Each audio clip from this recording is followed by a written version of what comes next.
Inside Xbox is here at Treyarch Studios, home to Call of Duty Black Ops. Now, previously, we showed you some of the bigger features, things like theater mode and wager matches and currency, but today we're going to get a little bit more detail, kind of go behind the scenes to some of the design decisions that Treyarch believes will make Black Ops the most refined, competitively balanced Call of Duty game to date.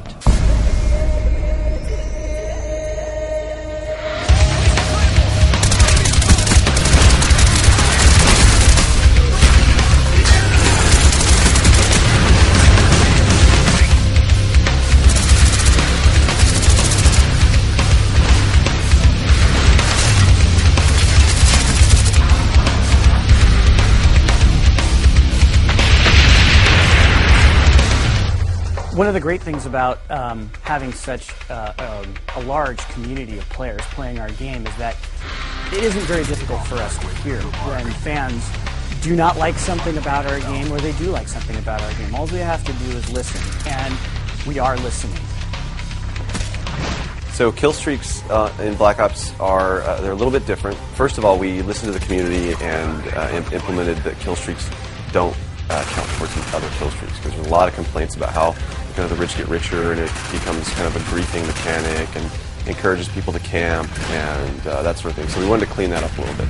Secondary to that is that we wanted to make killstreaks feel more interactive. We didn't want to just do the fire and forget kind of thing where you just hit the button and go, because then there's no really risk reward there for the player. All of our killstreaks have some aspect of interactivity to them, whether it's the attack chopper picking a spot in the map where it goes and hovers rather than just letting it go and circle around the map. Or with the mortar team, for example, you can pick 3 locations on the map and get a really fast targeted strike to those places. So the perk design philosophy is we want every perk to feel like it supports a specific gameplay style. So we want to kind of beef up this characterization of, if I select a perk, this represents me and how I play the game. So for example, we have a perk called Hacker. Hacker is similar to some of the perks in previous Call of Duty games where they let you see enemy deployed equipment in the world. The difference with Hacker is that you actually can go up to enemy equipment now and hack it so that it turns to your team, and the guy who owns that piece of equipment won't know that you've done that. One of the big changes that we're making in Black Ops multiplayer is that your perk 1 slot is what determines what your character model is. For example, Flak Jacket is one of them. Flak Jacket decreases explosive damage, so the character model is all beefed up. He's kind of inspired by that bomb diffuser kind of guy with padding and extra elbow pads and knee pads and helmet. So you can tell from a distance at a glance that guy has Flak Jacket as one of his perk 1 slot selections. And if you throw a grenade, he's probably not going to die from the grenade.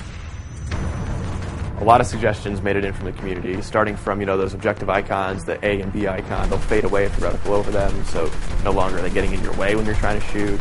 Shotguns are primary weapons now again, so something like a shotgun is so lethal it should behave like a shotgun, so it needs to be in that primary weapon slot. We have the grid coordinates on the overhead map, so whether you pull up your pause menu or in the top left corner, so it's going to be very, very easy for you to call out exactly where action is happening. Instead of having to say, oh, he's over by Grandma's house, you can now say, oh yeah, he's in Quadrant G, 3.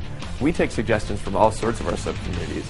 Another one is this whole new core movement mechanic called diving to prone. So it's something that we found was very interesting. It's used best for evasive and defensive maneuvers, but it really we needed to make sure we balanced that, because we understand that drop shotting is a frustrating thing to some people. So we wanted to make sure that this thing wasn't going to be used aggressively to grief or to frustrate players. So there is sort of a recovery time after you land, and you'll have to take a half second to pull your gun back up. So it's actually a penalty if you try to use it as an offensive maneuver. Little subtle things to the game that I think the fans are really going to like. We hope you've enjoyed our in-depth look at what it takes to put together the multiplayer for a game like Call of Duty Black Ops. Thanks everyone for watching Inside Xbox. It's too close. Fight harder.